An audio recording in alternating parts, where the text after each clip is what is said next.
Yo, yo, yo, what's up? This is the GSMC Wrestling Laureate Podcast brought to you by the GSMC Sports Network.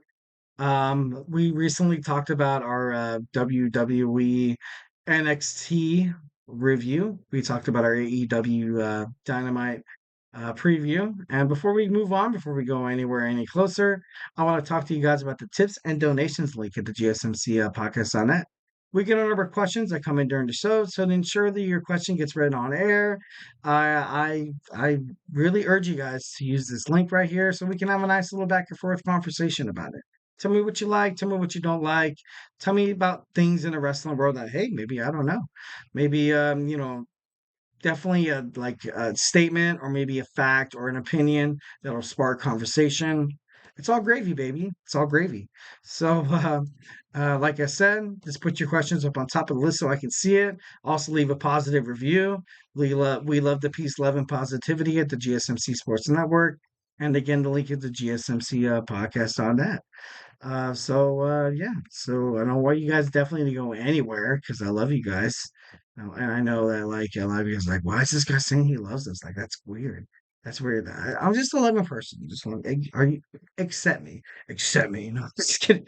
No, let me in. Bray Wyatt. Love Bray Wyatt. Absolutely, 110%. But anyways, let's move on. We're running out of time rapidly. So much to say with just little time.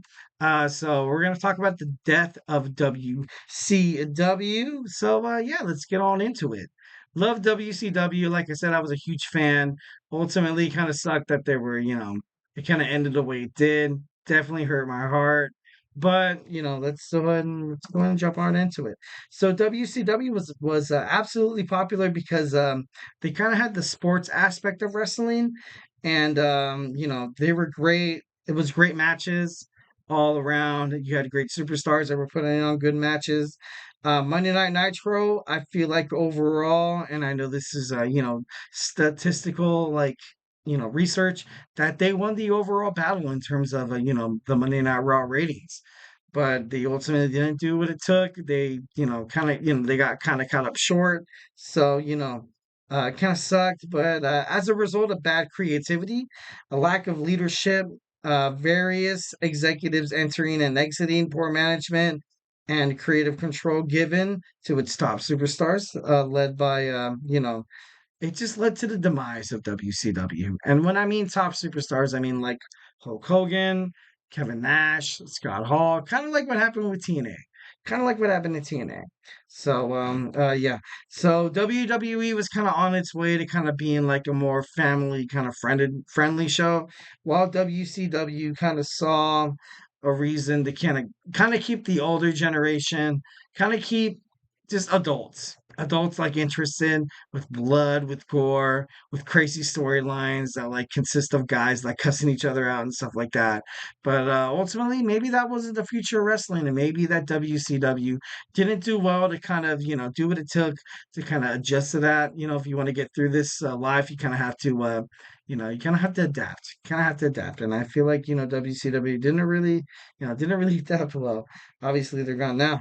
But the kids saw like Randy Savage, Hulk Hogan, The Ultimate Warrior as heroes. And WCW saw guys like Ric Flair, Terry Funk, Lex Luger, and the Steiner brothers all kind of there as like, dudes.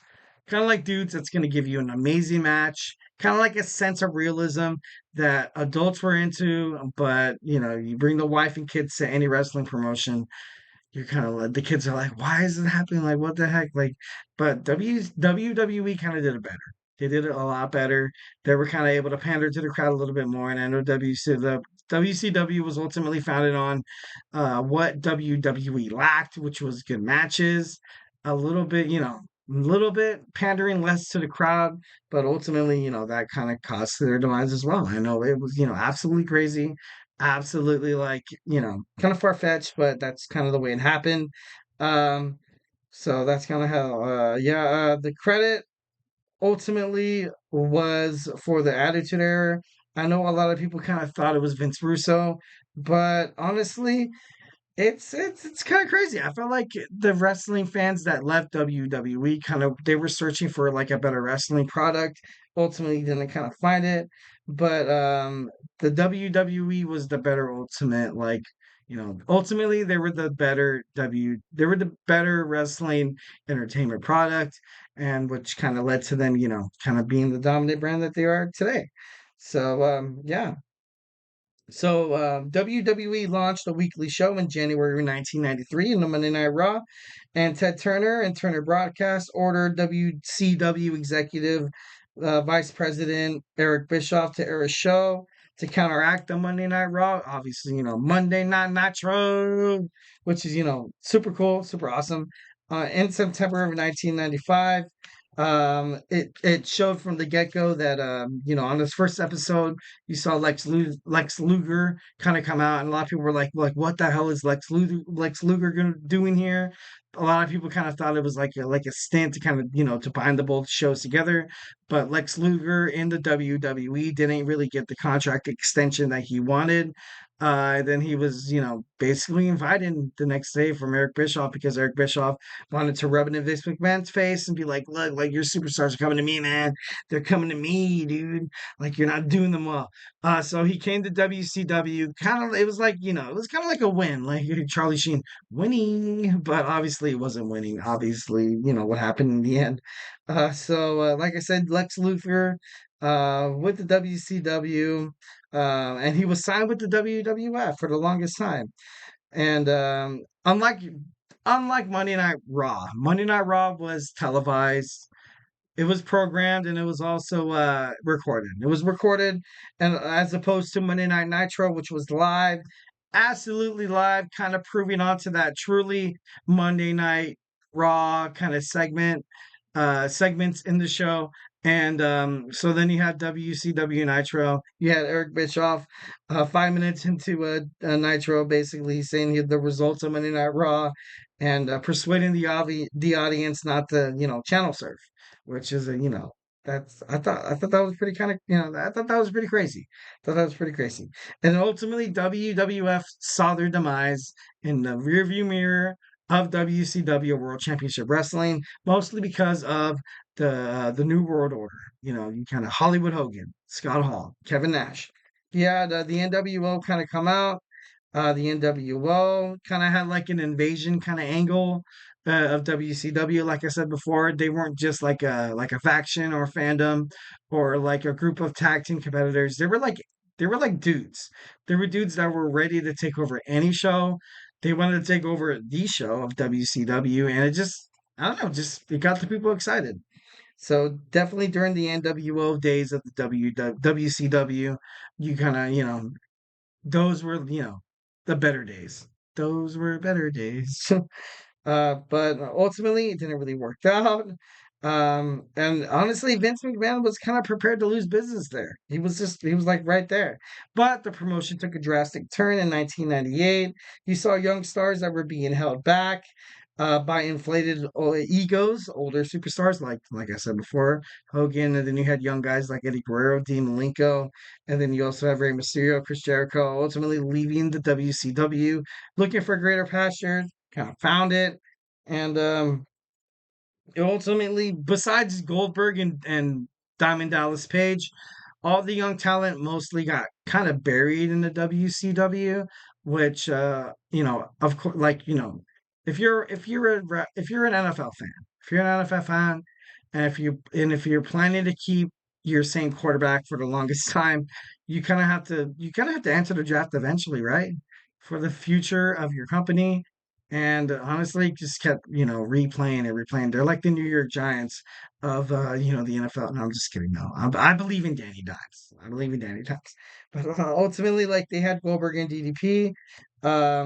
Eric Bischoff was eventually fired in 1999. Vince Russo took over as creative officer, who kind of saw himself as the reason why the Attitude Era was so big because he was formerly employed by the WWF.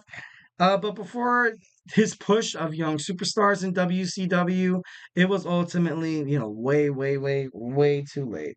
By the end of 2000, WCW was destroyed in the ratings, and pay-per-views basically kamikaze down.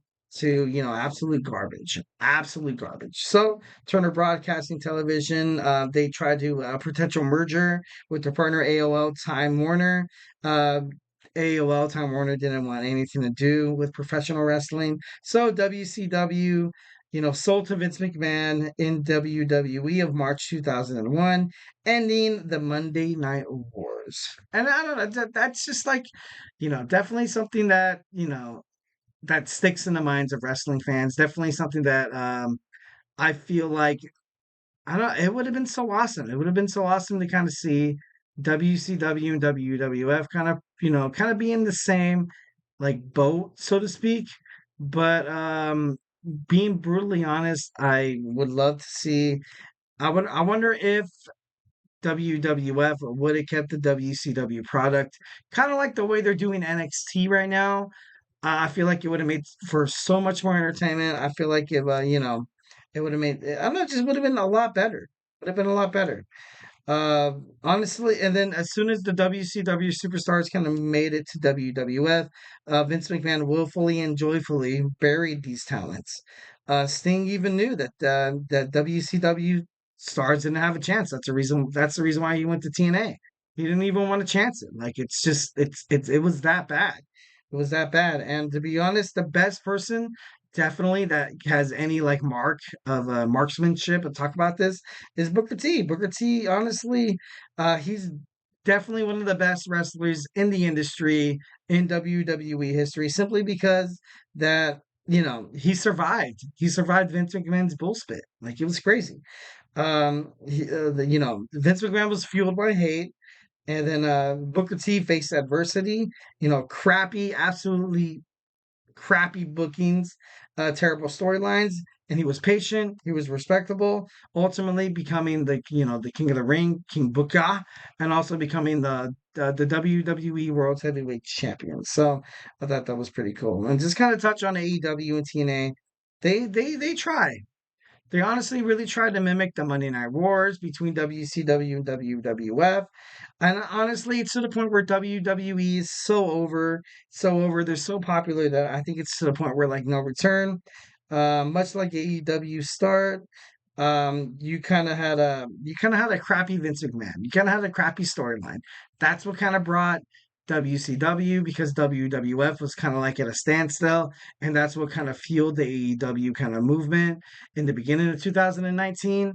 But ultimately, that didn't really work out. WWE is kind of like now the standard, and I think it's too big to be defeated. And it's kind of crazy. And the Paul Levesque era will probably be, sad to say, the end of the AEW wrestling. So, craziness. I'm not trying to break your all heart. I'm not trying to, talk down to AEW, but I see good creative going in there, kind of the reason why WCW kind of went down. But, like I said, things have happened before. Maybe there's a miracle. I need a miracle. Yeah, I don't know. AEW so far looking like it's going down the toilet. I'm just kidding. But yeah, before we run out of time, we have our fourth segment. We're going to talk about our love hurts. Hurts. Love hurts. We're going to talk about our WWE romance storylines that has happened in the past and what it did to the superstars that were involved. Some bad, some good. So don't go anywhere.